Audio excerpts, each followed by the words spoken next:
A new loop for day 3 of the 2025 6 days, the toughest of the competition so far, provoking the first retirements in the World and Junior trophies. More challenging transfers, including a panoramic mountain trail in the Bergamo Pre-Alps and some real enduro tests, including the demanding permanent track Scalvina, among 5 new tests today. 2 battles remain unresolved in the World Trophy, a head-to-head for 2nd place and a 3-way fight for 4th. Australia held the position after the opening loop, but had a poor day 3 on this new route. Daniel Milner and particularly Jonty Reinders lost a lot of time in the Plurina cross test, and then from down under have dropped to 6th overall.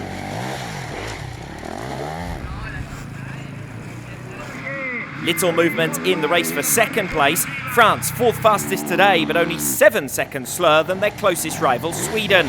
It was an inconsistent day, though, for the reigning champions.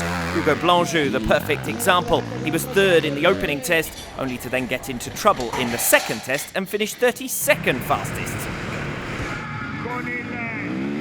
Sweden, though, failed to take advantage. Max Allin losing time in the 3rd special, and he was slower than all 4 of the Frenchmen today. The Swedes need to find more consistency further down their order to support Persson and Norbin, who were both inside the top 10 in scratch. Spain are still licking their wounds from a disappointing day 2, but they finished day 3 an excellent 2nd. Josep Garcia was again fastest in scratch, despite a rare error in the 2nd special, slipping into neutral on one of its main climbs and costing himself 12 seconds. But he alone was 1 minute 30 faster than the best American, 1 minute 40 faster than the best Australian. Garcia still doing all of the heavy lifting for Spain. Only 8 seconds behind him, though, today was Andrea Verona, despite suffering a minor crash in the 4th test. 3 Italians in the top 5 again on the timesheets today, and their consistency has been rewarded. With France down in 4th, the hosts have more than doubled their lead to over 4 minutes.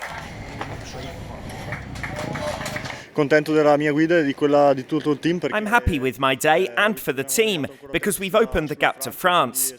When I looked at the times, I saw the other riders were going well.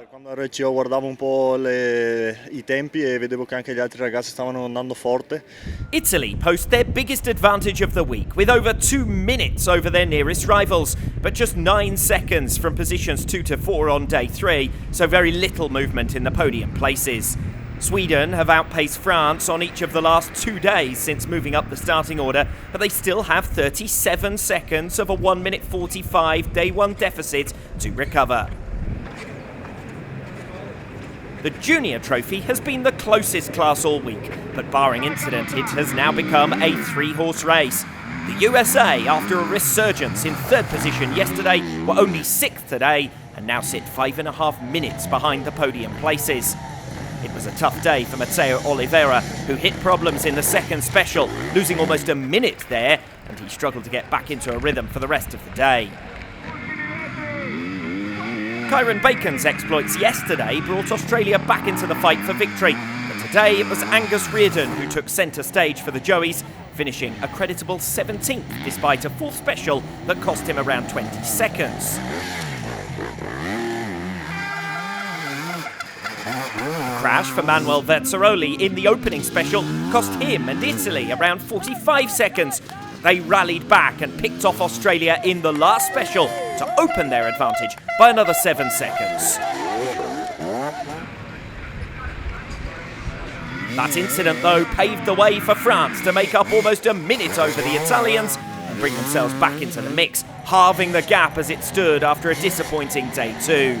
Leo Joyon put in another big day, 3rd fastest in the Piario and Cavalli cross tests, 6th fastest in scratch, and actually faster than any of the French seniors.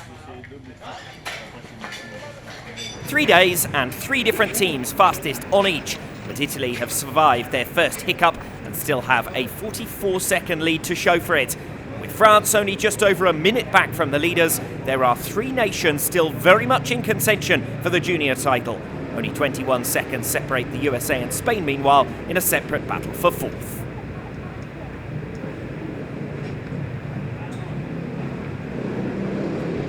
A dramatic day in the Women's Trophy, with more than 5 minutes won and lost between the leading riders in the Scalvina Enduro test alone. Jessica Gardner of Australia lost over a minute there. Madison Healy lost over 5. But Danielle McDonald made it nicely through, going on to finish fastest woman in scratch. Australia suffering in that second special.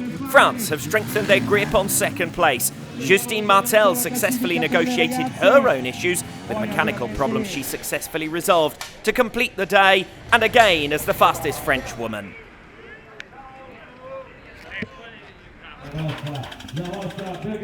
Rachel Guttish was over 20 seconds faster than anyone else through the toughest special of the week so far, but she lost the scratch lead a few seconds at a time before succumbing by less than 3 seconds at the end of the day.